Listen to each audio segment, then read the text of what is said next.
Welcome to another episode of GW Recap.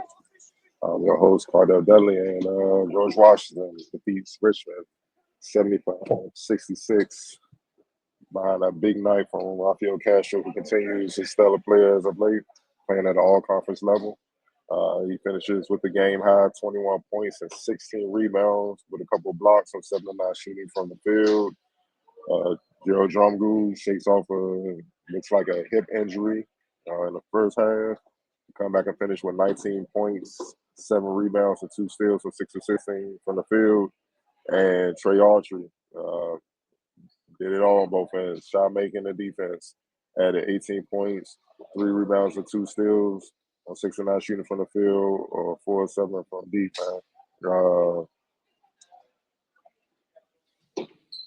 Hell of a game. Started off very sloppy. Both sides scrappy. Obviously, Richmond's wounded. No Delani Hunt. They came into the game wounded a little bit of their best player, down their best player. I'm not going to say GW took them lightly. I'm just saying Richmond, looking for a win, just came in scrappy. Scratching the claw, looking for whatever they needed to do. Whatever they needed to do to try to secure a win, a much-needed win. I mean, they came in at 7-13, 2-5, and 8-10. Desperate teams are oftentimes dangerous teams, and that's what GW experienced early on. Even throughout the first half, so to speak, they keyed in on Christian Jones. They keyed in on Christian Jones, trapping him, just trying to disrupt him, which they felt obviously would disrupt their offense, and they did in the first half. George Washington in the first half had 12 turnovers, and Richmond scored 10 points off of those 12 turnovers. The problem is Richmond kind of gave it back a little bit with 7 turnovers of their own, which GW scored 13 points off of. But then also GW's defense kind of suffocated them, where they shot 38% from the field, but they made up for it by shooting 42% from deep. Richmond did, and that's how they were able to stay within 1 at the half, being down 33-32 at the half. GW just turnovers. That's what really killed them. Rafael Castro had an excellent first half with 12 points and 5 rebounds, and Trey Autry had 10 of his 18 points in the first half. They needed every bit of it to maintain that lead. But in the second half, GW settled down, did what they had to do, started the second half on a 10-5 run, and from there just maintained control. They didn't shoot the ball particularly well in the second half.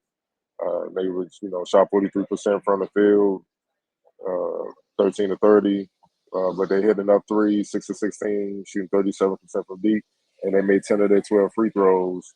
And most importantly, I said they had 12 turnovers in the first half. They only committed 2 in the second half, and that limited extra possession, extra opportunities for Richmond to score, and they couldn't do it.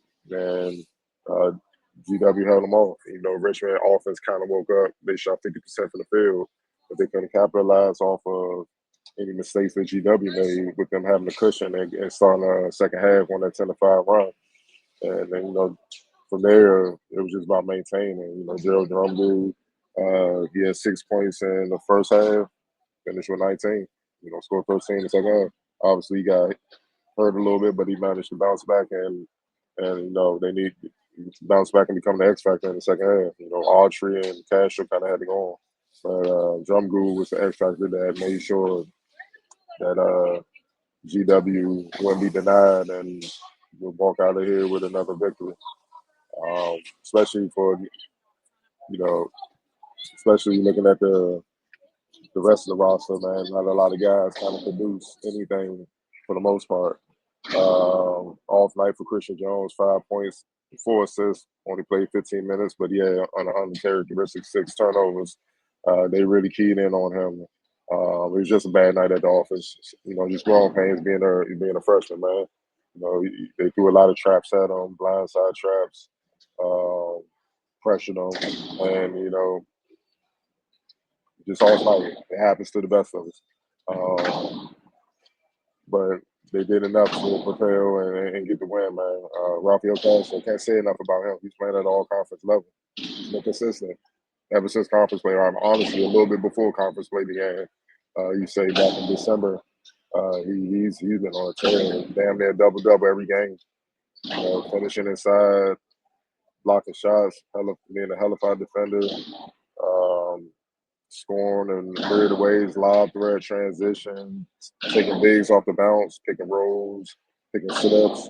The only negative you can kind of point to in his game has been free throw shooting. He shot 7-12 tonight.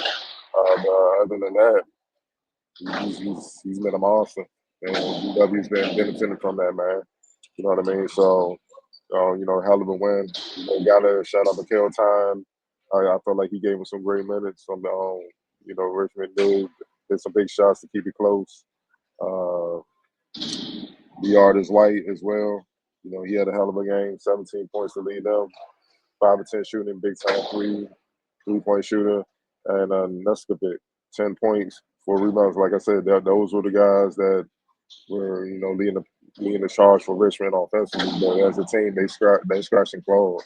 And they made GW work for everything until GW was able to pull away in the second half. So, all in all, another win. GW, they improved to 15-6 overall, 4-4 in the A10, and it's about to get real. We're in February. February will determine a lot as far as seeding in the conference tournament in March, and whatever happens over those next 2 months will determine if tournament hopes are realistic, or they will have to look at the NIT or any postseason chances, any postseason form if they're realistic. So, all in all, man, just stay in the course and continue to call up wins, and I'm pretty sure that's the plan for Caputo and the staff, man, for the team, man. So, I want to thank you guys for joining me. For joining me for another episode of GW Recap. I'll be back soon with another one as we see how this season continues to unfold for the Revolutionaries.